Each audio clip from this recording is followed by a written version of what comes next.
The population has been reliant and lied to for too long that if you suppress this or you suppress that, your symptoms will go away and you can lead a happy life. Where we're seeing that that's backfiring. A dead, non-living, not dead, but a non-living thing like a virus is taking us down, and it's nonsense.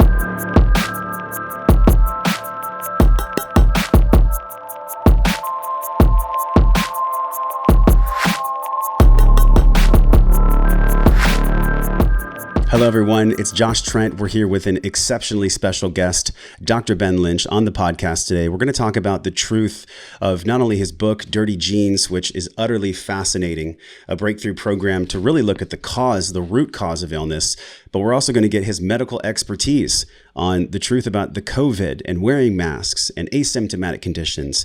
And fill in the blank, we're all confused. Dr. Ben Lynch, welcome to Wellness Force.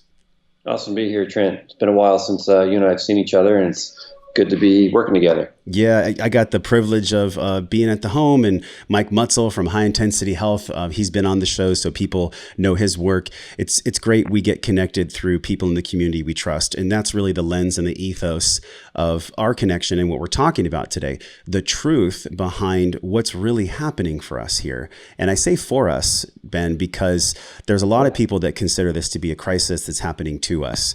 From your medical perspective, what's your take on where we actually are? Could you give a State of the Union today, May 22nd, 2020? A lot of twos in there. What's your medical perspective on this? What's really happening with us with COVID-19 right now? In a nutshell, it's a sign that we're a very sick population, and that we've been relying too long on exterior things to try to make our own health better versus taking action on our own independent ways to support our own health. The population has been reliant and lied to for too long that if you suppress this or you suppress that, your symptoms will go away and you can lead a happy life. Where we're seeing that that's backfiring. A dead, non-living, not dead, but a non-living thing like a virus is taking us down, and it's nonsense. When I say suppressing, I mean antacids, antidepressants, anxiolytics, antibiotics. Everything is anti, and it's let's kill the virus. Let's kill this, let's kill that, let's fight Parkinson's. F cancer. You're seeing this type of mentality everywhere, and that mentality is what's getting us in this hole right now. And if we keep thinking that it is these sicknesses or these viruses or these bacteria, whatever, that we need to go out there and kill them and hunt them down, that will forever put us at the mercy of the government or whatever organizations to try to come in and save us, versus saying, hey, you know what, I'm going to put the work in, I'm going to put the effort in, I'm going to lift the weights, I'm going to go work out, I'm going to, choose not to eat that donut, I'm going to eat something better for me. Yeah, I'll have the donut, sometimes, but not all the time. So it's choices versus, being manipulated and basically lied to, in my opinion, played with. Yeah. Masks, sanitizers, social distancing, a lot of fear mongering. I do not believe personally in conspiracy theories. What I do see, and I'm curious what you see, the truth is in plain sight here. We see the mass information agendas. We see the confusion. We see your colleague, Judy, getting absolutely deleted, really, from respect and admiration in the industry because of her speaking her truth, which we'll talk about later in this podcast. But what do you see from your medical perspective as far as the narrative being chimed about putting us in fear? In other words, what is the fear narrative that you're seeing right now that we can take a breath on and know that it's not true? Well, I think anytime there's a bunch of unknown questions, it leads us to start thinking. And as soon as you start thinking that's not in line with whatever people want us to think, we become labeled as a conspiracy theorist. It's that simple. And it's like a shame. I'm a naturopathic physician. I don't necessarily want to be treating patients with standard medications or minor treatments, minor surgeries. I want to be utilizing lifestyle interventions first. Yeah. Is there a need for medications? Yeah. Do I want to choose that for people? Personally, no. But some people label me as a quack because of it. And that's fine. Go for it. And then, they label me and other people as conspiracy theorists if we try to think outside the box here in this situation. Are there any true facts that we can pin down and say that this whole thing is whatever it is?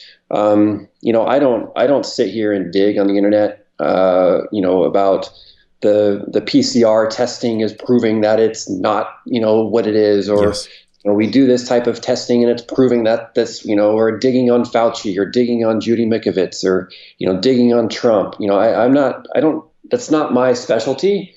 And, wherever you dig and whatever you find doesn't mean it's true, Mm-hmm. right?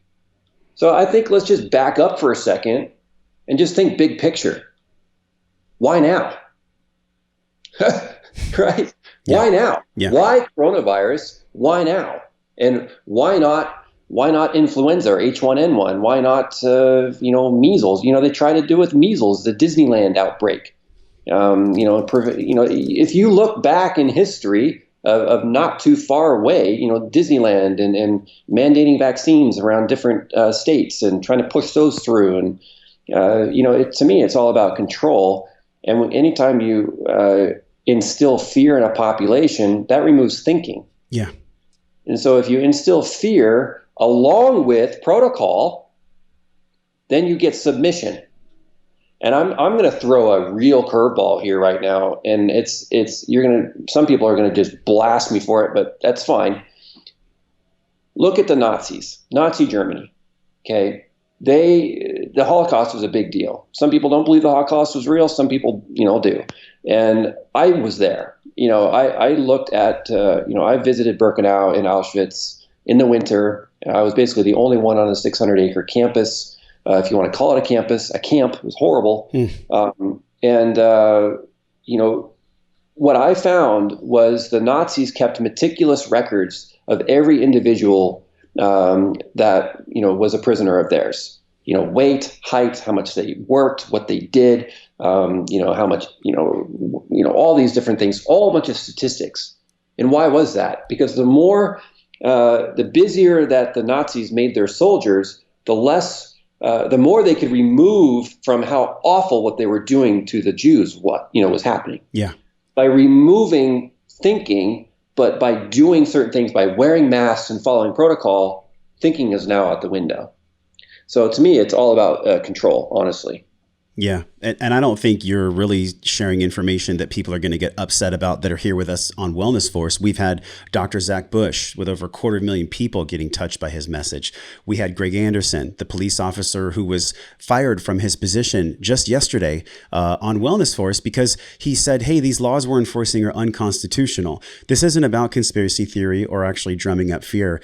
What I was so excited to bring you on and spotlight your work on Wellness Force today was we just want the truth. We want the calm, rational truth, even if that truth is hard to swallow. And I think you've done already an incredible job of sharing, just by contrasting Nazi Germany here, like educating people with the truth does not have to be done by keeping them in fear and busy work. When it comes to educating on COVID testing, this is one thing that I see a lot where people are saying one thing and then changing their mind. And there's a lot of miseducation about what testing actually is and what it does for us and how it keeps us, quote, safe or not.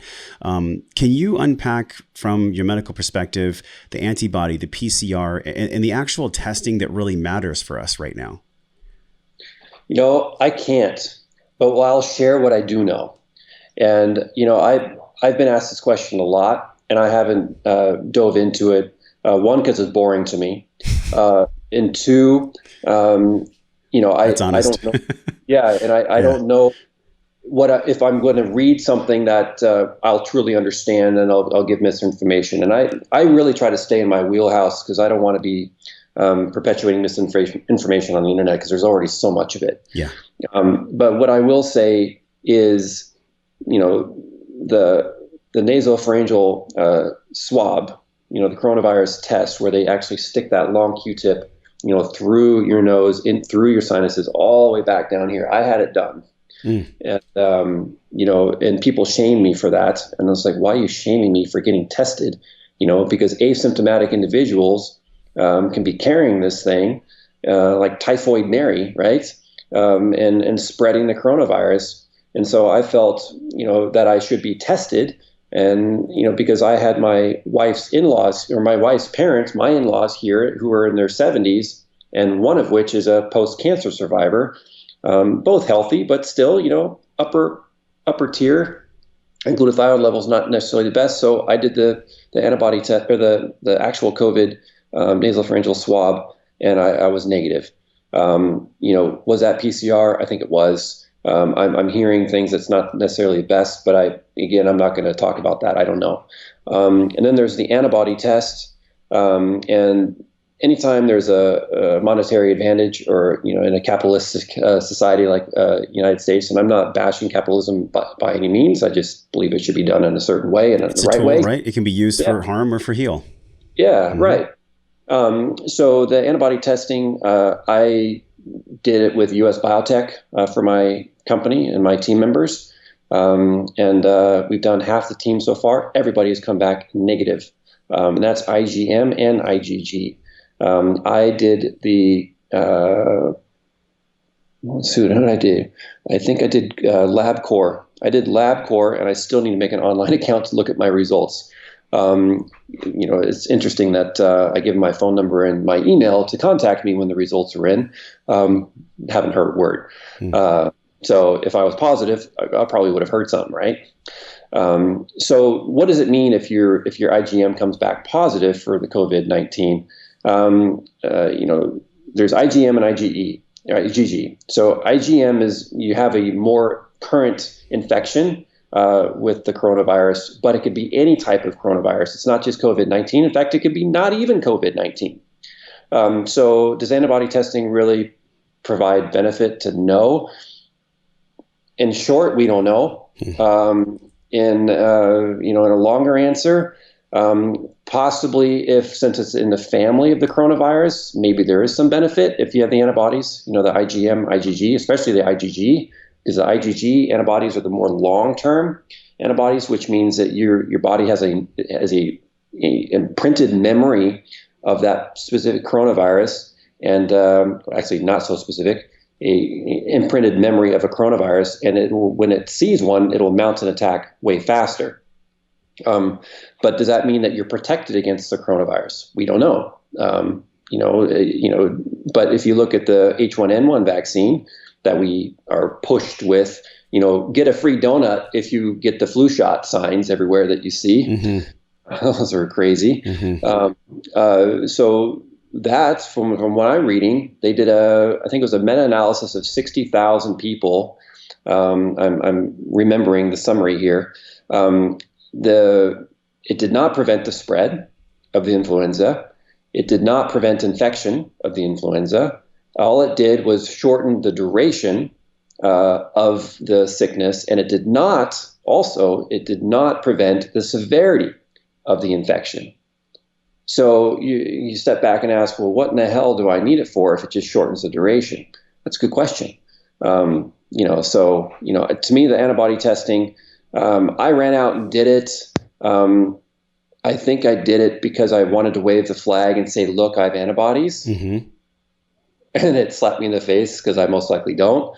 But someone had a great point. Like, well, what if you don't have the antibodies and this becomes public information for the government or what have you? Is that going to be a tool that they use to try to mandate vaccine and say, hey, you don't have antibodies, now you need vaccination? Right. That goes against all privacy and freedoms and democratic things that you can think of. But those seem to be washed up, anyway at this point. Yeah, it's fascinating to me because, your business Seeking Health, which I want to ask you on later in the show what the bird icon is. I think that's really interesting that you chose a specific icon. I'm sure we're going to explore that. But the term seeking health, a real truth seeker, somebody that seeks health, they're doing it with an unbiased lens. They just want to explore what is the truth.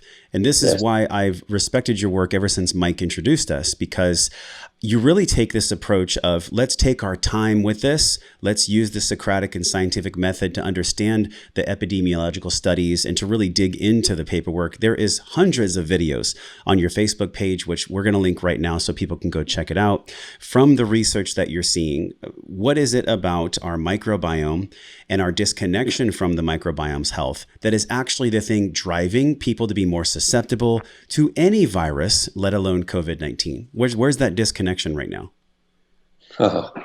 There's a talk that I've yet to do. I keep meaning to do it, and I haven't done it, and that's talking about the microbiome of the nose. So if the nasal microbiome is less diverse, there's a much higher risk of chronic sinusitis, so chronic sinus infections. Okay, that's significant. So 90% of chronic sinusitis appears to be an imbalanced microbiome in the nose. That's wow. That blows me away because I've had chronic sinusitis my whole life, which you and I have texted about before. Yeah. It's a big common deal. Yeah. So and then I was reading about influenza, because I was trying to find some research about something, right? I mean, it's a flu. And those who have increased susceptibility to influenza also have a decreased diversity of the microbiome in their nose. And they have a significant increased risk. And I have the paper somewhere. I've literally a mountain of papers on my desk, and I was digging through it, trying to find it for this specific podcast, and I didn't see it. But the microbiome, we think the microbiome is, yogurt and kefir and sauerkraut and kimchi and, fermented foods and probiotics. And that's kind of where our head goes. But what you really need to understand is bacteria on us are a true environment, and it's specific to their home. I found this one amazing research paper that showed how they showed the human body, and it was just a drawing, and they showed how diverse the microbiome was in, your gluteal fold. You had specific type of bacteria there. In your armpit, you had another form of bacteria. Your eyes, your cheeks, your mouth, your nose, your ears, your legs. These are all our friends. Yeah, but they're all different. So, these unique areas of your body have different types of microbes, and they're doing different jobs. They're performing roles. And people who have acne, less diverse microbiome on their skin. So, you just start seeing less diverse. And what are we doing for coronavirus? We're blasting the hell out of the environment with sprays and chemicals and disinfectants and sanitizers and UVs, and we're destroying the microbiome of the planet, which is going to increase huge amounts of biofilm of bad bacteria, and it's going to make the next generation of bugs and microbes even stronger. And we are not going to get the natural microbes in our food or on our water and our hands and our bodies, and we're going to be, kind of sterile on the outside. Yeah. But the most important thing that we need to understand about the microbiome is, let me switch it a little bit. When we get an infection, like say we get traveler's diarrhea or something, the first thing you think of, okay, I need to get an antibiotic to kill that, or an antiparasitic. We think we think kill. Yeah. But what we fail to understand is that the probiotics and beneficial bacteria, by their very nature, secrete certain compounds which kill these on their own.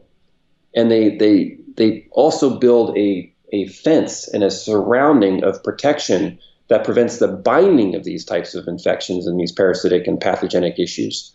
So the microbiome is massively important. So when you breathe in the coronavirus through your nose, that microbiome can be in there right away and secrete these compounds and chemicals and lyse the RNA of that virus instantly right in your nose before it even gets down into your throat and your stomach. But if you don't have them there, they can't do that. Just to reiterate for people that aren't medically inclined as you are, that's the first line of defense is the cilia, the microhairs with the population of the microbiome in our nose. That's really what we're talking about. It's like the initial fence, correct? Yes, it is. And, we have our tonsils in our throat, and you've got those, and a lot of people have those taken out, and you start getting those swollen as a kid. You go to the doctor, it's like, oh, you have swollen tonsils, adenoids or whatever. They need to be removed. And so you go to the doctor and they remove them. I think, well, why are they removed? Commonly food allergies, commonly probably a lack of diversity in the microbiome of the oral cavity. And so if you remove that, another line of defense, then you eat those foods or those food allergens, and you're not getting the early warning sign by swollen tonsils, you're actually going to be ingesting it, and now you're going to have systemic issues. So, the swollen tonsils are a big deal, and usually with kids, it's removal of food allergies or food intolerances. It doesn't have to be an allergy, it could just be an intolerance. So it's this reductionist world, and also everything is swallowing a pill or getting an injection to protect us. Meanwhile, we have farm subsidies and the government,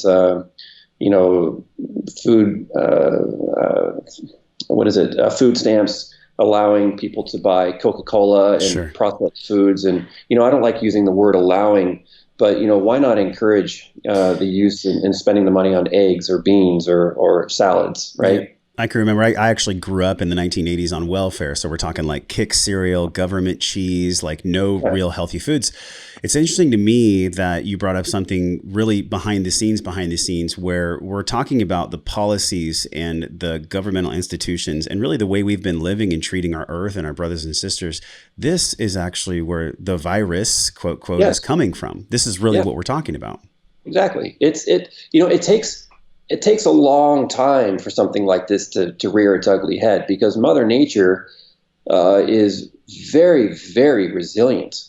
And there's backup systems after backup systems that say, to try to repair of what the hell we're trying to do to this planet. And, it's a shame what's going on right now. My specialty is environmental medicine. I can talk with you hands down over almost any type of chemical or, environmental insult and what it does to your body or eating certain things and how it's eliminated through biochemistry and genetics. And I'll tell you that our environment is a mess. And you walk around and you look at the trees and you look at your neighbor's grass. Is it brilliantly vibrant and green on the surface? Well, walk over there. Walk over to their lawn and look at the soil and pull it out. There are no roots. The roots are sick. They're just disgusting. And let's say you take a shovelful out of your own yard. Maybe you're doing it to your own yard. Maybe you got ortho coming out and spraying your yard with the whales on the side of their trucks, right? Nonsense marketing, but smart. So, you put a shovel in your yard, you hold up the soil and you smell it. There's no smell. There's no natural aroma because there's no microbiome of the earth anymore. It's dead. So, and you're looking for worms, nothing. You're looking for bugs crawling on the ground, none. So, we're destroying the planet, and we are, by effect of that, we're destroying ourselves, because everything that we are doing to our bodies is happening through the environment. So it's a really sad deal. So then when we're being forced to wear a mask, and I say that because there is a forcible law here in California where if you're within a certain distance of people at the beach, even, you have to wear a mask at the beach. I've never experienced this. I've been on the planet 40 years. I've never experienced this ever in my lifetime. And I'm curious how you see this from an immune perspective, from a microbial perspective, from just us being in the healthy bacteria that you spoke about.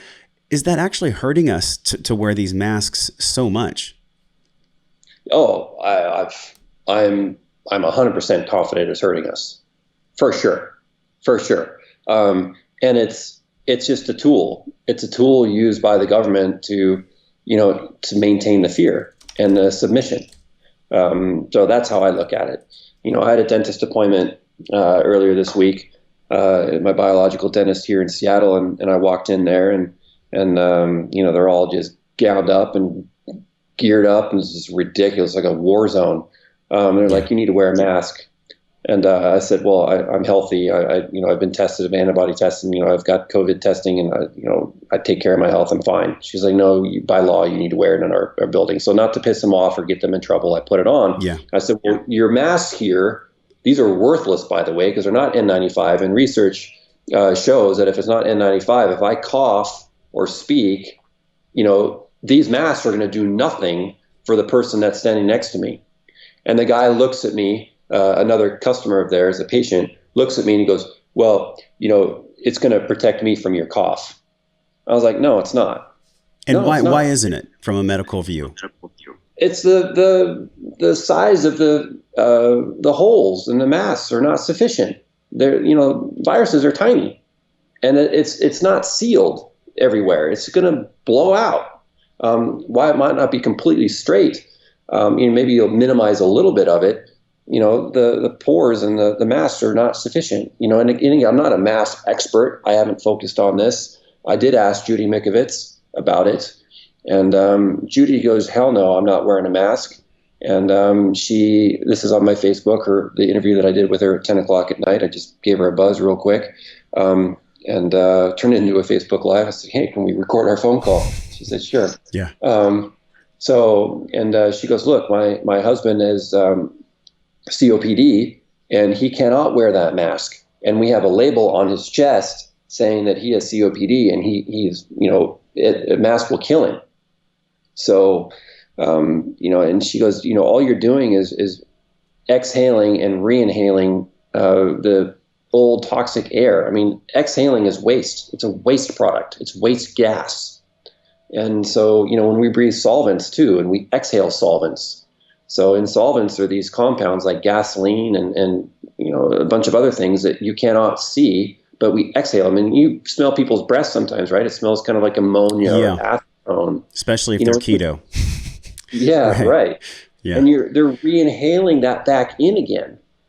And so now that's more work again for the body to deal with it. And so the accumulation of these gases, which should be expelled, are staying within the system. And not only that, but, we have all sorts of stuff flying in the air that, helps the diversity of our microbiome. There's bacteria flying in this air right now that, are good for me. Yeah. And there's viruses that are probably not.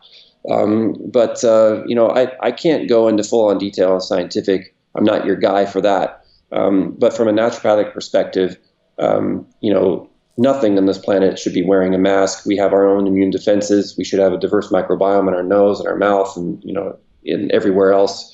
We should have our glutathione in check. And it's basically, this whole coronavirus thing is basically showing that, we're a sick population and a vaccine is not the answer. Yeah. Because what are you going to do? The next infection comes out. You're going to keep us inside until you develop a vaccine for that too. And then the next one and the next one and the next one. Well, that is, in my opinion, in the research I've done, that is the plan where the conspiracy theory channel says, this is the plan, they're going to bring it in waves. Look, I don't know.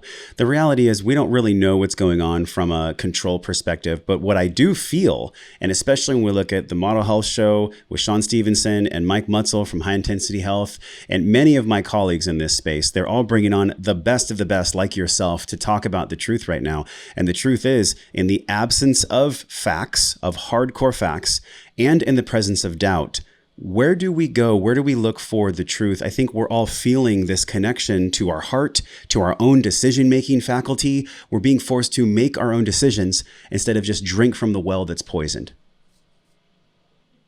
And to me, it's great that we're able to really take this moment in quarantine and have time to start thinking about things and really looking at what's going on. And to me, it's also great because anytime you start, if there's a predator and a prey, the predator is stalking the prey, and the further away the predator is, the prey is still munching and eating and doing its thing and minding its own business, maybe playing.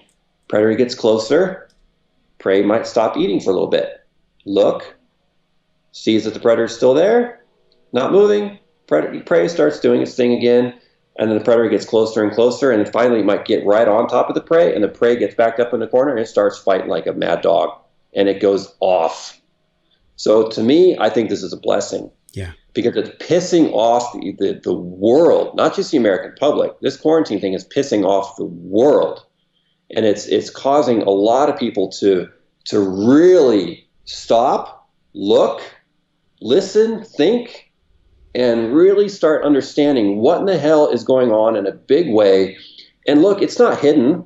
Their agenda is in plain sight. Yes. Bill Gates is very clear in his messaging of what he wants. The World Health Organization is clearly funded and controlled by Bill Gates. What our governor here in Washington State, Inslee, his daughter works for Gates, and Inslee is also supported by the Melinda Gates Foundation and also Big Pharma. If you look at his top 10 supporters who support him financially to run for office, it's all, Gates and vaccine companies. So it's no surprise, and it's out in plain sight, which is even more irritating. Yes, because it shows how much the American people are into their sports and their entertainment versus, hold on, they've been planning this for a long, long time. And now it's finally upon us. Maybe we should wake the heck up right now and start pushing back. It's pretty ballsy that I almost feel like maybe the virus was supposed to affect more people, wherever it came from. You can say that it's Wuhan. I mean, if you look at the multiple research studies and really the money that's been poured into this specific lab where it was supposedly it leaked from, the narrative is that we have our own health freedom. And this is the true narrative that I believe in. And we are in control of our health. We are in control of our immune system. We take the right supplements. We lead the right lifestyle. Like, that's the conversation worth having and worth listening to. What are the true, real benefits, especially with COVID, for the vitamins A, D, E, and K, and zinc? This is something that you're known for with Seeking Health. Let's talk about bolstering the immune system and bolstering our health so that we don't even have to have the conversation about this being a killer virus. Yeah, and then let me also say one thing too. This is mine. You back off. I know what's right for me in terms of, supporting my health, and no government is going to be touching my body or my kids or my family. That's right. Not happening. Yep. Not happening. So, in terms of, in terms of the coronavirus too, the research has been, I discussed this with Dr. Paul Staldino on Carnivore MD on his podcast last week, where he talked about a research paper that looked at the levels of oxidative stress, or free radicals or inflammation damage, compared to how much glutathione is present. And it's very simple. If your glutathione levels, your primary body's antioxidant, is low and your inflammation is high, you're going to have a more severe reaction to the coronavirus or any infection for that matter. It doesn't matter, coronavirus or not, doesn't matter what it is, you're going to have a more severe response. If your glutathione levels are here and balanced, and your inflammation isn't too bad, it's also decent. It's not too low. Too low is immunocompromised, but it's decent. You're going to be fighting that infection, and you're done. You're fine after a few days. You're going to be sick, but you'll beat it. So with the vitamin A, D, C, these are things which support the immune system, and the immune system is basically our soldiers. It has jobs to do. And a lot of people, when I start talking genetics, they turn off. Like, genetics, I don't understand genetics. Yeah. Well, you understand jobs, and you understand, roles, and you have roles that you do every day as a parent, or as an individual, or as an employee, or as a citizen. You have certain things that you do every day, and your genes are doing the same thing. So by supporting with vitamin A, that's supporting certain genes which support the immune function. And vitamin C and vitamin D do the same thing. So they're supporting your immune system to not only function, but also be maintained in terms of not going overboard. And glutathione is another really, really important compound, and so is melatonin, for keeping the immune system in check. Because anytime you have a fire in your immune system, anytime there's a fight that's going on with a virus or a pathogen of any type, your immune system goes off and attacks it. Then there's a bunch of garbage after, and the antioxidants have to come in there and tell the immune system to calm down, and then they repair it. If you don't have those antioxidants in there, you start attacking self, you get autoimmune disease, you get pneumonia, and then you start getting hypoxia and dying. And it's not really, this coronavirus to me isn't a lung issue, as they're finding out. It's a whole body hypoxia. Yes. If your blood vessels are breaking, and you're not able to transport oxygen everywhere. So their solution is to put you on ventilators, which actually increase oxidative stress and kill 90% of those people who are put on them. The logic of this, Ben, is astounding. Like, I don't have the pleasure of being a parent yet, but you are. You have a family, you have a business, you have a lot of things that you hold space for, that you shepherd. There's no way, in my opinion, I'm curious how you feel, that if there was cars on the street, that you wouldn't educate your children not to run out in the street rather than locking them in their house and telling them, don't ever run in the street, there's cars out there. Right. The logic of COVID is the exact same thing. We need to be good shepherds of our brothers and sisters right now. Can you talk about that kind of responsibility that we all have? Well said. Well said. It's self-responsibility. Do you want to be self-responsible, or do you want the government to tell you to do everything? It's like, I want the government to protect the borders and, create laws that make sense. Red light means stop when you're driving. Yeah. Good law. Pay your taxes, and utilize tax monies for repairing the streets and supporting schools and healthcare and those in need. Awesome. I'll pay my taxes. No problem. There's a lot of laws which are needed, but then they start getting into your freedoms and your own personal choices. And I believe the people who appreciate the laws around forced vaccinations are those who do not give a damn about choosing the right things to do for their health. They're the ones that are, doing the wrong things and eating horribly and not taking care of their health and maybe smoking excessively or drinking excessively. And, that type of individual is burdening the whole rest of the population. If you want the vaccine and you believe it's going to support you so you can continue smoking and drinking and eating fast food every single day of your life and staying up late all day, go for it. That's your choice. Go ahead.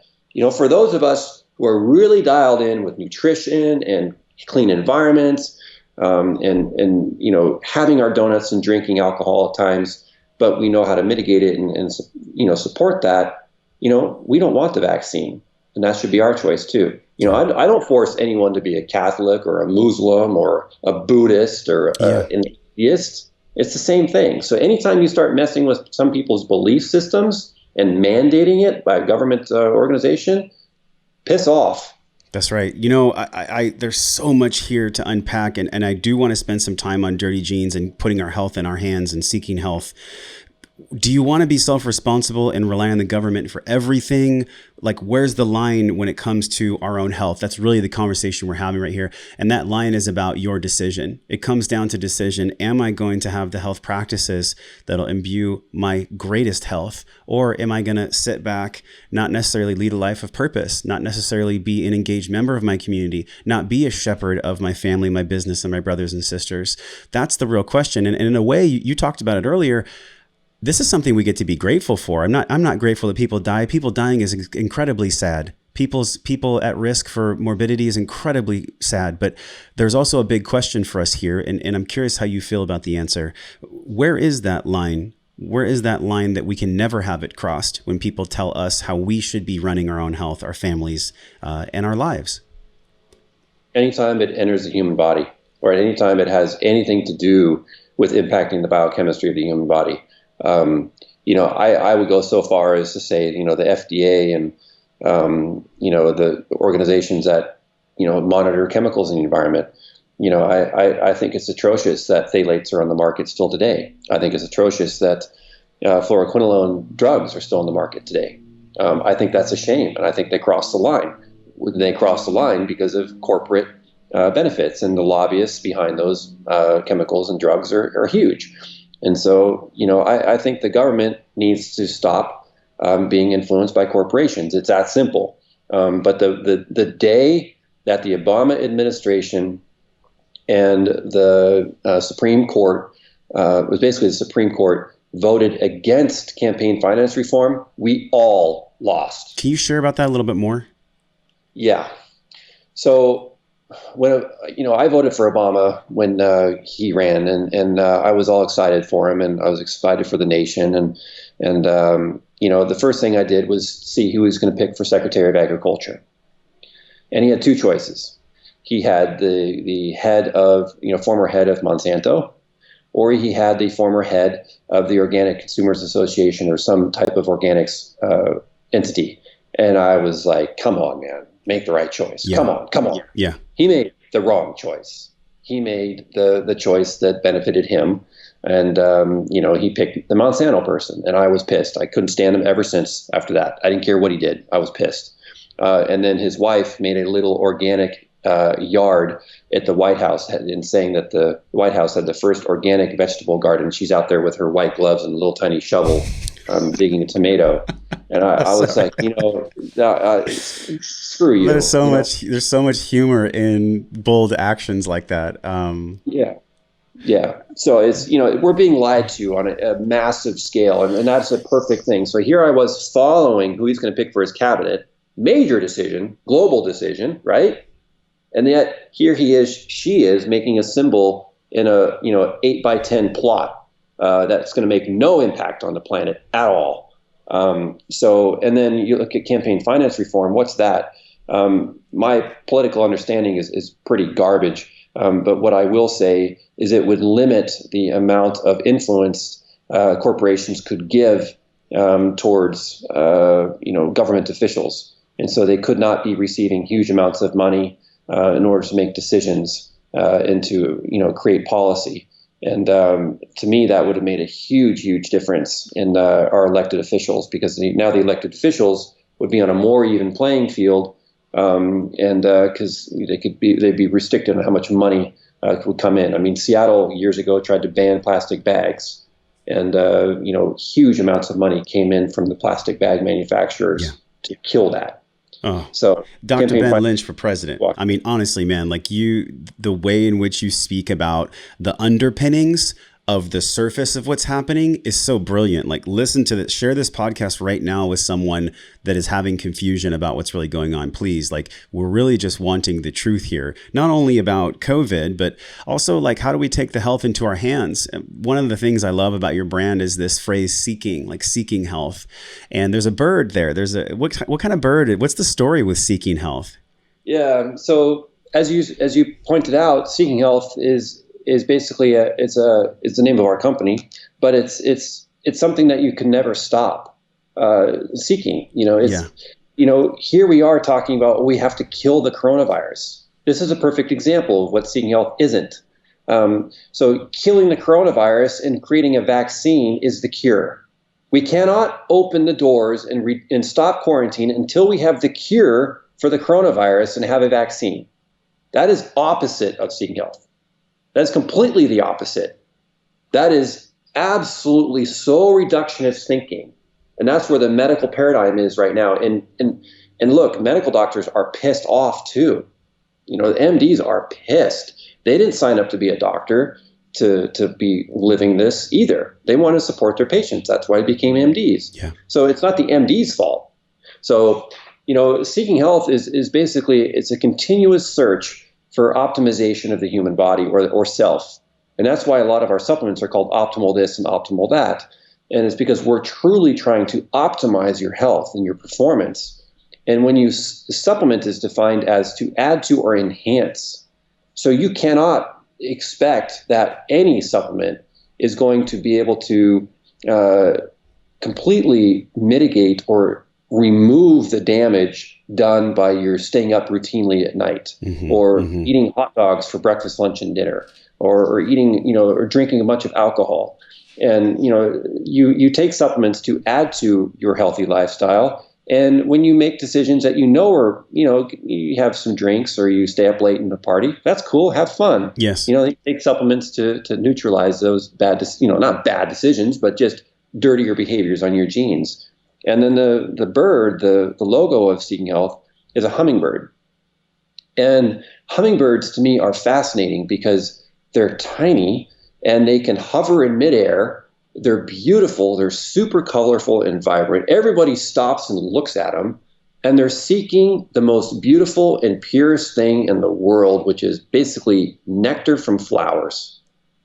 And, it's nature-made food And these wings are beating so fast, and they can just do all sorts of cool tricks, and they're territorial little punks, though. I mean, They're quick.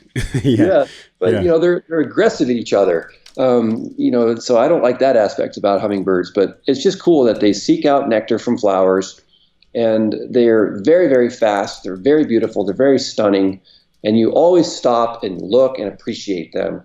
And to me, it's just a perfect sign of vibrant health, because there's nothing more vibrant than a hummingbird, in my opinion, of its beauty and its quickness and its agility, and what it seeks for food. Any animal is cool in their various, anteaters are cool, but they're kind of ugly. You're not going to, Right. So. Yeah, and also, somebody please write us in the comments, or if you're listening to this on iTunes, just email us or post it on social. There is a metaphysical, spiritual symbolism with the hummingbird as well. Do you know what that is? I used to. I've since forgotten. Okay. Yeah. I know it's impactful, so somebody will let us know. I think about this term, and Nicole, one of the audience members, says, I've been seeking health for the past 20 years. I'll never stop researching and experimenting to reach even better health. I've been failed by allopathic medicine many times. Time to get back to our roots and listen to our bodies and what they need. It's a perfect segue to this book. This book right here, we're giving away 2 copies. You can just go to wellnessforce.com/dirty genes. Enter to win. This is about treating the root. The root of our health comes from the roots of our health practices. Like you said, supplements are about optimization, but if we're not following nature's laws, eating, moving, sleeping, and breathing, and we're having dirty thoughts, that we take action on that make us feel bad, and then that perpetuates the cycle of addiction. How did this book even come through for you? You wrote this book through many years of study. Did you come up with this on a cumulative scale, or was this something that clicked in your consciousness one night?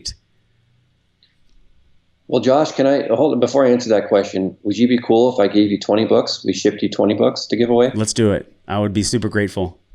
All right. Reach out to my assistant, Katie, and we'll ship you 20 books. Okay. Everyone go to wellnessforce.com/dirty genes. Enter to win 20 copies. Thank you for your generosity.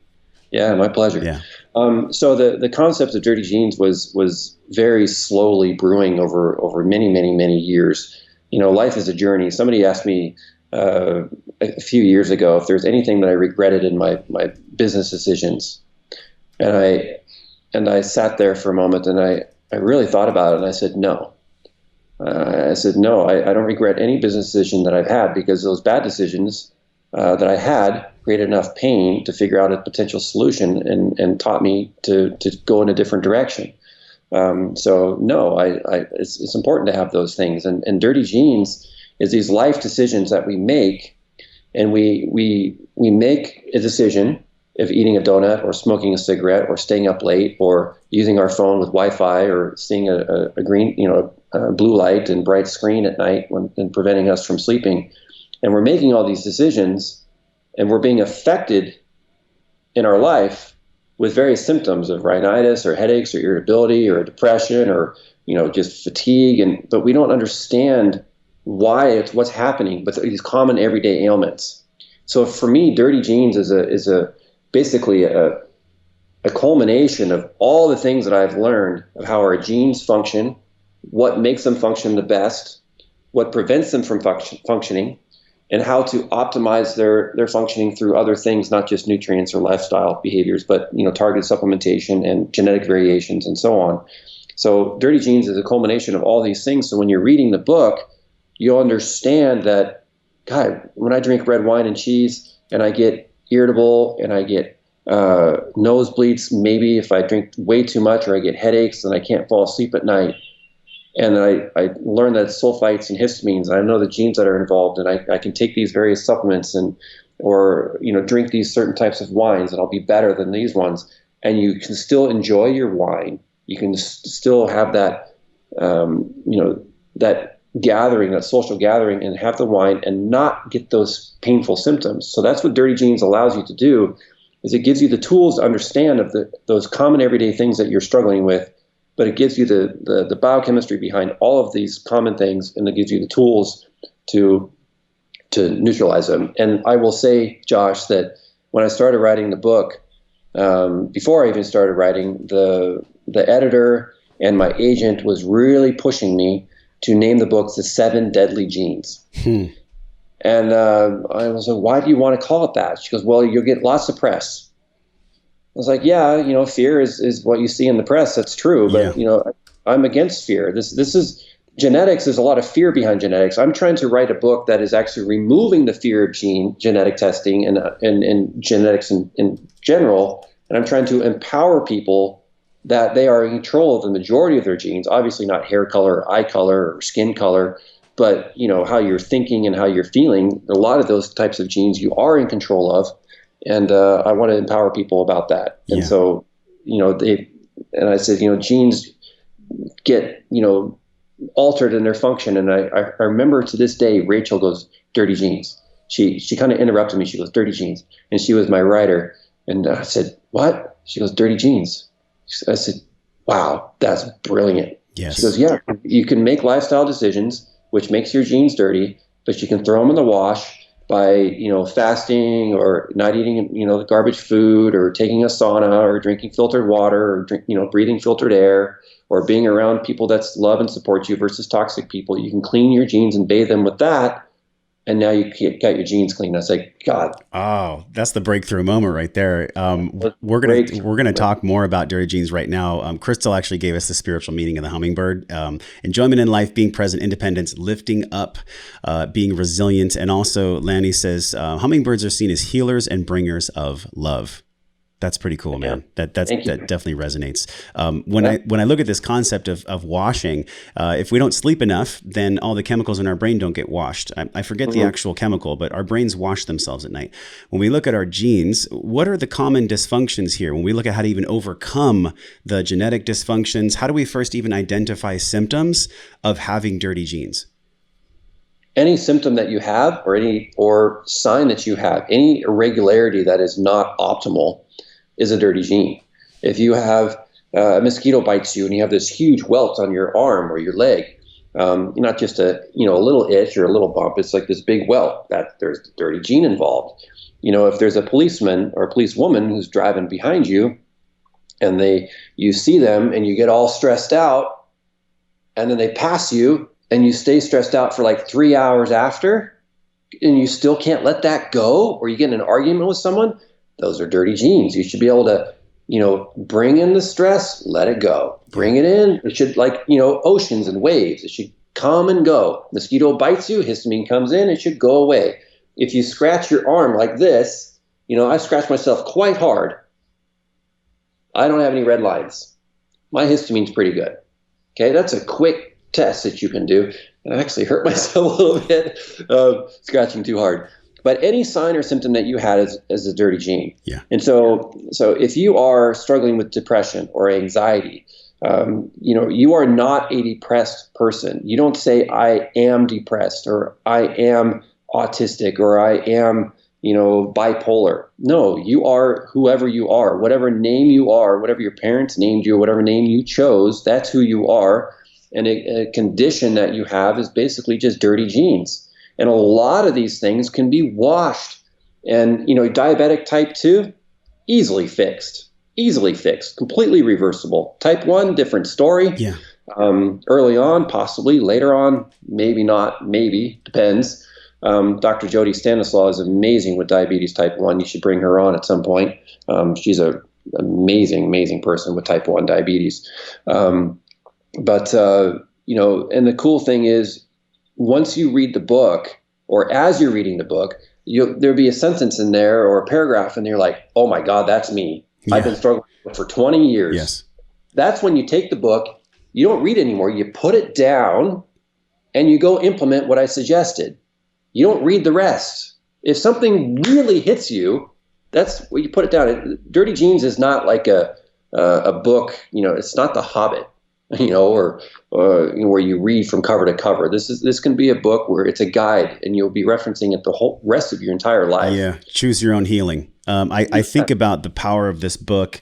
The reason it's a breakthrough is because you don't have to suffer forever. You can actually break through the thing that is ailing you by just, like you said, applying the lesson. And this is what we talk about, Ben, on the podcast. This is our ethos since the start. Intelligence is not how smart you are. Doesn't matter how many PhDs you have on the wall if you're not doing the thing. We gather information. Most people get stuck in the gathering phase, right? They'll go from like conference to conference and book to book, but they don't ever do this.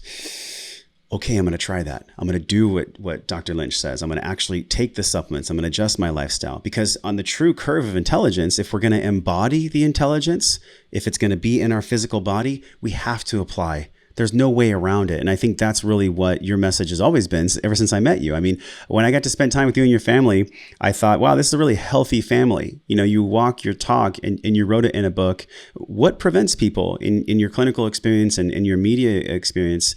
What do you see really prevents people from applying, from having the courage to do the things that they read about in your book or any book, really?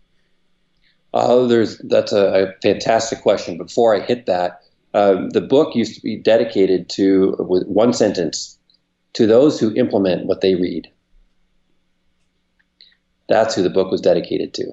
And if you get the Audible version, that is the current dedication when you listen to the Audible version. It says, this book is dedicated to those who implement what they read. So exactly what you're talking about on Wellness Force. So I love that message. And I've changed the dedication to Rachel Krantz because she was an amazing ghostwriter for all the big names in health books that today. Obviously, I won't say the authors' names, but she helped me immensely get the message out of Dirty Genes. And so she died at the end of writing this book. This was her last book she ever wrote. Wow. What a beautiful testament. Yeah. So you would know all the names if I met them. I mean, she wrote books for many, many New York Times bestseller authors, and she never got credit where it was due. So I wanted to give her some acknowledgement there. Yeah. So I think there's many reasons here, Josh, why people don't take action. One is, I think the biggest one is whoever they're listening to or reading or whoever their guide is, their message isn't clear enough. So they don't have the necessary tools to succeed. If you do not put a person on a path to success, they're afraid to get hurt. And so if you say, take this vitamin, and that's that, without understanding as to why or what's in it or what it can do or the potential side effects of it or how much you maybe should take or other stories that are behind it or the reasoning of what made it or the ingredient sources, there's a lot of questions behind that. So you have to first really get your message clear so the individual who you're trying to help can have a successful outcome. So if you're trying to take too big of a jump for a person to go, so maybe someone, I used to celebrate when my patients cried because I knew I broke through. Yeah. My wife would see me come home from clinic and I'd be all chipper. And she goes, "What? You make somebody cry today?" I was like, "Yeah, actually." She goes, "You're so mean." And I think it's beautiful. I mean, the cure for anything is salt water. The ocean, our tears, sweat, it's all a cure. Yeah. It's good. There you go. But I think, we tend to blame the patient or the end user for their lack of implementation, where it should really be looking at who the guide is and how they're getting the message across. So if I'm saying something or I create a supplement, and people aren't taking it or they're taking it, they're giving 1-star reviews or what have you, I look at that and I think, why? I don't think, oh, they're an idiot or they're an idiot, they're an idiot. I think, why am I getting that type of feedback? And how can I change my message so I can allow them to succeed? Now, obviously, you can't have everyone succeed because some people just absolutely choose to refuse to implement. They're just that type of person. Yeah. Some people are probably still on rotary phones. Mm-hmm. So I remember those. Remember you dial and wait for it to come back? Yeah. Yeah. And so, I was an 80s kid, Holler if you were born in the 80s. Come on. Or if you knew what rotary phones were.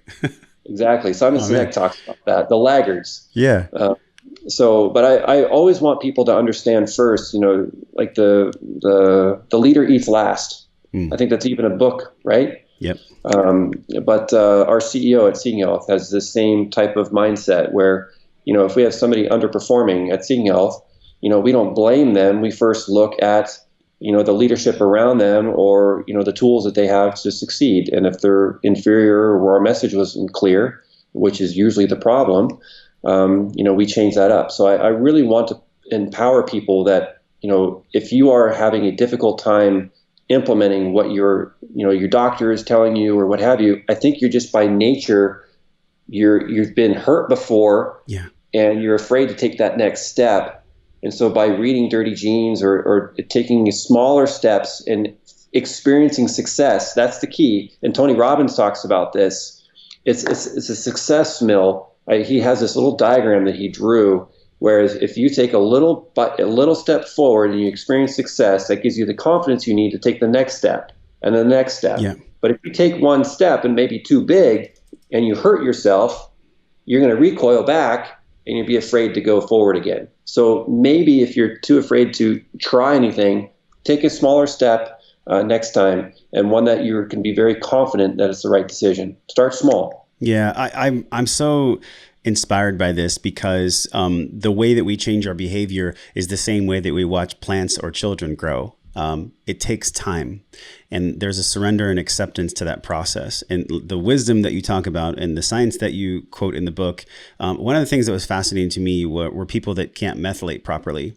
And, for the average person that doesn't even know what methylation might be or what methylation defects are, can you share with us about these methylation defects, how we recognize they're occurring, and also like where does this process start for us? Because this is a big part of health that not a lot of people know. Yeah. So anytime you hear a word like methylation or methyl, my grandfather always told me first, Ben, you make sure you define the hell out of it before you go on further. And methyl is just it's a scientific term for a compound that's in nature. It's the simplest compound that you can have, a carbon and 3 hydrogens. And so it was like, so what? Well, that compound and 3 hydrogens, it's donated. It's once it moves. And if it moves from one compound to another, it can change its function. So if my hand is here, right, it can do one thing. But now, let's say that's a methyl group. Now my hand has changed. It's gone from just a hand to a hand that can write and do things. Or now I have a different, it can change into this. I have a cell phone now. I can do calls or waste time on Instagram, right? So methylation is simply the act of donating a methyl group to various things. And those various things are a huge amount in your body. So if you have a methyl group onto a gene, there's about 18,000 genes in the human body. If you put a methyl group on a gene in the right place, it will typically tell that gene to stop working, like be at rest. And most of your genes are methylated. They are turned off. They're at rest. And if you methylate some other genes, they might turn on. If you methylate histamine, it's the first step in getting it so it can pee out of your body. So you pee out histamine, but it first has to be methylated.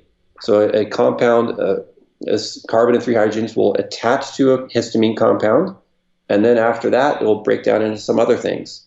And if you methylate, norepinephrine, noradrenaline, and you methylate that, it becomes adrenaline. So it's pretty cool when you start thinking about these things. And N-acetylserotonin, if you methylate that, it becomes melatonin. So as you start understanding, these things are really, really important. And if you methylate arsenic, which is toxic, you can get rid of it. You can pee it out. So is it a burning of sorts? Is the methylation process a burning or an absorption, almost like osmotic? It's more of a transfer. It's a cycle. It's a giving. It's a giving and receiving type of process. So it's an ebb and flow. So if a methyl group is given to homocysteine, which is a bad actor in the cardiovascular world, right? But it's actually a bad actor in all sorts of parts of the body. Neurotransmission is a huge one for homocysteine, and immune function as well, and detoxification. It's a big player in all these things. But homocysteine does not have a methyl group on it. And so if you put a methyl group on your homocysteine, then it becomes methionine, and it's no longer that bad of an actor. So that's a really important thing. And so that's a cycle. It goes round and round. It just spins. So just think of it like if you're playing catch with someone with a baseball. You have your mitt and a ball, and you throw it, you just donate it to them, and they throw it back, just back and forth. And the thing is you can you can lose your methyl groups. They can go away. So they can bind to a compound like arsenic, and let's say you have a bunch of arsenic in your body, then a lot of your methyl donors go to binding to that arsenic. And now, but you get bit by a mosquito, but those methyl groups were used up by all the arsenic that you're drinking in the water, or eating from the brown rice that you told was so healthy for you. But brown rice has higher arsenic levels than white rice. Even if it's organic. Right? Even if it's organic, yeah, because arsenic is naturally found in soils. So it's everywhere.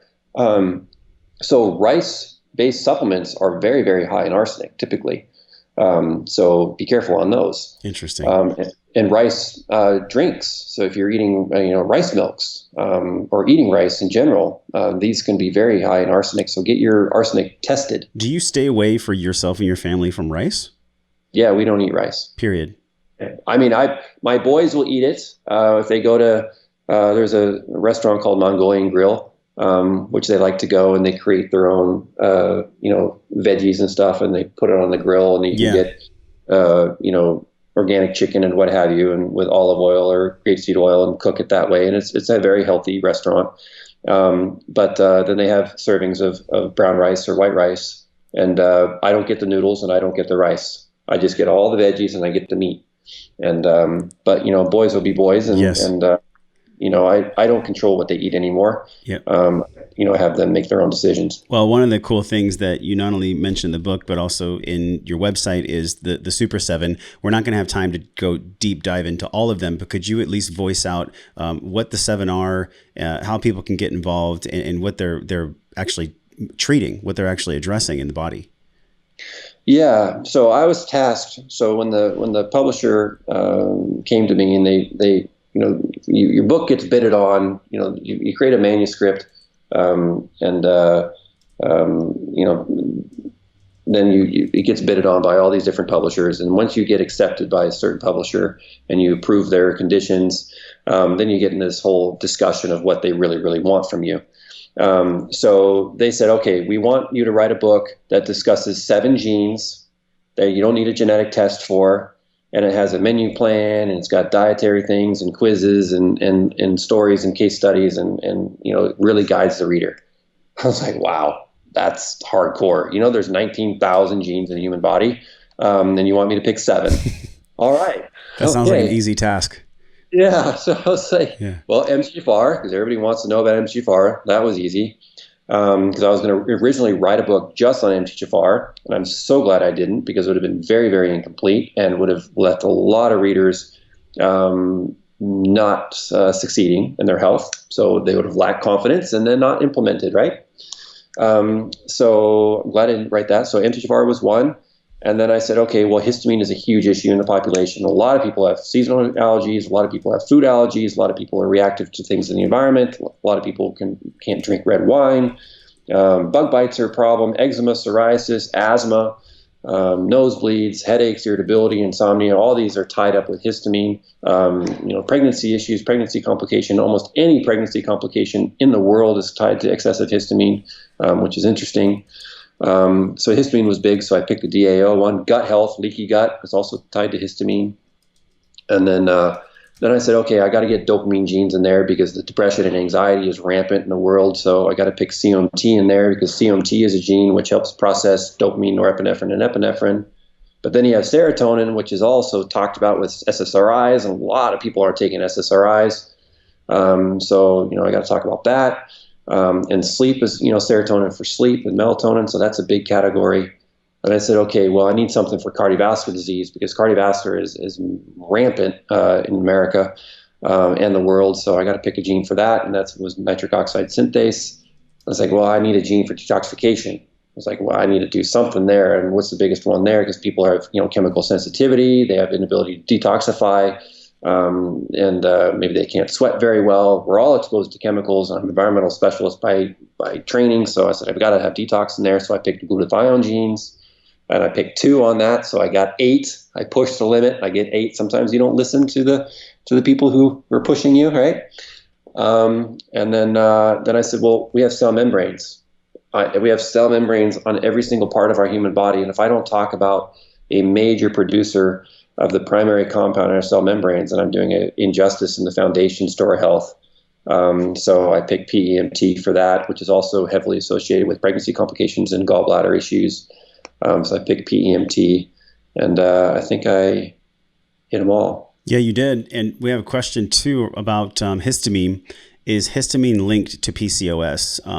Nicole said she has 2 preterm pregnancies. Both times she had high white blood cell counts, and they couldn't tell her why. Is histamine linked to PCOS? That's a good question. I immediately went indirectly because PCOS is higher estrogen, right? So PCOS is higher estrogen. It's higher, it's a glycemic issue. So if you have PCOS, higher estrogen will increase histamine. So estrogen by its own nature will increase histamine response. So high histamine conditions will then be tied to almost anything higher histamine because of how histamine is stimulated in the body. And white blood cells, an elevated white blood cell, that's interesting because higher histamines stimulate the immune response, right? That's its job. So histamine creates inflammation, and inflammation creates an immune response. So see how everything is tied here together. So it's pretty cool when you put all that together, but then you have to ask the question, well, what are the white blood cells reacting to? Is it the higher estrogen that's promoting the histamine, which is then promoting the white blood cells? So you reduce the estrogen, but where's the estrogen coming from? Is it coming from because her COMT gene isn't working very well, because COMT also helps metabolize estrogen? Or is it because there's excess adiposity, or she's exposed to phthalates, or is her microbiome not processing estrogens, or is her liver not excreting them? So you just keep backpedaling. And this is something where obviously you're not doing medical diagnosis here. This is not medical advice, but your book is filled with a pathway and a map really for Nicole. Nicole, you're going to get one of the books. So just go to wellnessforce.com/dirty genes. If for some reason the link, we just got a message come through that said the link isn't working properly, I promise you it will be fixed today. Wellnessforce.com/dirty genes, as well as discounts to go to Seeking Health, and you can get 15% off. Thank you for your generosity, Dr. Lynch, to our audience for these products, the Super 7 you talked about. All this will be in the show notes, either when you watch this on YouTube or we'll link it in our comments later today on Facebook. As we wrap this conversation, which I could spend a lot more time with you, man, but like you have things to do and you have a family to care for and shepherd, as we've talked about. Is there a piece of life advice that you could give us, man or woman, just human advice? If you look back on your life in the path that you've taken, people would say that you're successful. You have a grounded, calm energy to you. You are a published author. You're a father. You're an entrepreneur. In my opinion, that's success. If you can balance all these things without losing your marbles. But is there a piece of advice that you really cling to or you really understood that is the truth for you if somebody wants to be a leader in their lives? Well, I'd have to step back and say thank you to Brennan Bouchard for helping influence me tremendously in this, because I had a selfish mindset in my 20s, as 20-year-olds do. So I hold no regrets about that. But I wanted to be a millionaire by the time I was 30.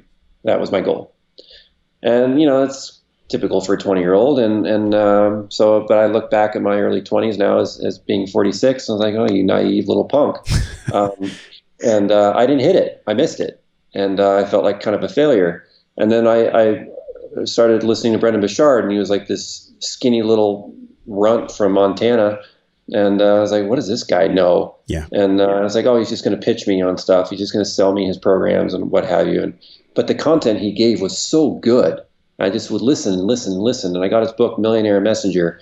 And what it really, really told me was, you just give. You just give. And you give people what they really need. And if you're going to sell something, you sell something even better than what you're giving. But you give something that's excellent. You give something away that's great. And when we were told and taught in medical school, we paid $200,000+ for the crap that's in our head. So our brains are our asset. So we were always taught to sell our information to patients directly sitting across from us, or if we're doing online stuff, you got to call us to sell. So we were taught to hold all this information until somebody gave us money. And I just started doing what Brennan said, and that was giving amazing information away for free. And that's where the MTHFR website came to be, in mthfr.net. I just wrote, really thorough articles. I just put everything out there for free for people. And then, success came from that. And because from giving, people can try your stuff. Yeah. And if it works, then they gain confidence and trust in you. And then if they really appreciate you, they'll support the work that you do, and they'll end up supporting you and buying from you. And so that, I would say, give and just hold yourself with utmost integrity. And what's powerful about that too, which is like timeless wisdom. I don't care if you take a time machine back 5,000 years ago or 5,000 years in the future. Giving without the hardcore expectation of receiving is where all the power is. Yes, you have to give without expectation. If you give with expectation, it will be noticed, and the authenticity will be shot, and your integrity will be shot with it. Yeah. You just give because you want to give. And I've got one of my son's friends here now, who's 17. He's already a millionaire as a 17-year-old in the music industry, and the kid is floundering right now because he's depressed. And he's depressed because I think he suddenly felt that he made it. So when you define success isn't the fancy house and the fancy car and the no mortgage. Success is the happiness and the gratefulness. And, I love Gary Vee's message, but success is basically happiness. And, having a nice home and a great environment and a car that's not going to break down every block is a nice thing. But success really is being happy. And so if you're grinding a day-to-day job to chase the American dream and you're not happy, by all means, stop and pull back, because I was not happy. I was doing landscape construction. I was making over six figures a year in my early 20s, and I stopped that company to go back to medical school because I was pre-med. But I took time off to go into landscape construction because I was free and I could travel, and that's what I was doing in undergrad anyway. I started my own business while I was in undergrad school. So I've been an entrepreneur since I was like 19, basically 20. But I wasn't happy, and my dad got pissed at me for stopping that business. I said, well, Dad, I'm not happy. I don't care about the money. Well, you talked about success, and you just painted this super clear picture of success, and whether it's success is happiness or success is purpose or fulfillment. Success is how you feel your well-being actually is. Like, I used to be a fitness professional, so I'd trained clients in gyms for 10 years, like 10,000 hours of clients. And the core complaint with all of them was, I have all these millions of dollars, but I'm absolutely effing miserable. Yes. And that is not success. Success is not how much money you have in the bank, but you're right. There are ways that we can buffer this. You talk about success and the definition of that. I believe it's well-being. How do you define this as we say goodbye, as we say, really, I'll see you later, because I know I'm going to be absorbing more of your content. People are going to go to wellnessforce.com/dirtyjeans. Thank you for the 20 copies. Talk about giving. Thank you for the 20 copies you're giving away. So everyone go to this link today. How do you define wellness? With all you've been through and being a shepherd, like we talked about, what does wellness actually mean to you, to be well? God, that's a fantastic question.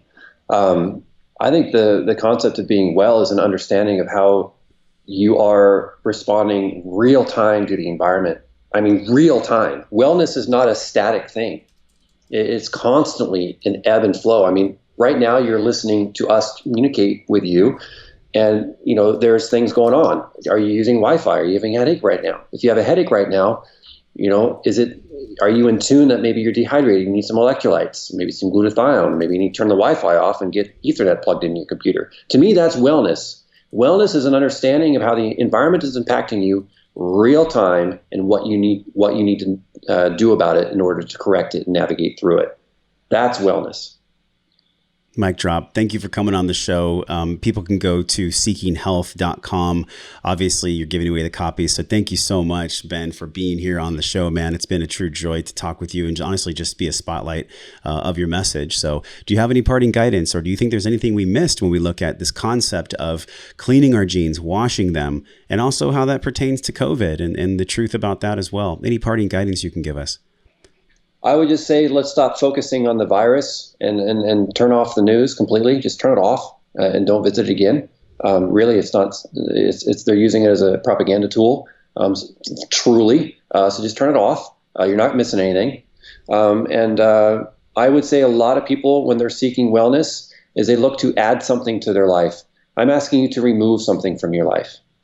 I want you to remove some clutter from your office desk. I want you to go to your closet and purge some things. I want you to go in your fridge and purge some things. I want you to go in the garage and give away some things. So reduce things in order to optimize your life. And go to that Facebook or Instagram and unfollow certain people or unfriend them. And so just clean, and jump in a sauna. And I will say what a lot of people have major confusion here is hydration is not drinking water. Hydration is actually getting electrolytes in you. So if you're just drinking water and you're thinking you're hydrating, you could actually be dehydrating if there's no electrolytes in there. So you've got to be utilizing electrolytes. And I have this conversation constantly with my kids and everyone. And the majority of people are dehydrated. So I would say if you're seeking wellness and you're trying a lot of things, a lot of people are not hydrating. And so hydrate first. Thank you for the clean out, and also thank you for the truth about dirty jeans and COVID-19, Dr. Ben Lynch. We will talk to everyone else again, but until we do, we're both wishing you love and wellness. Thanks for coming on.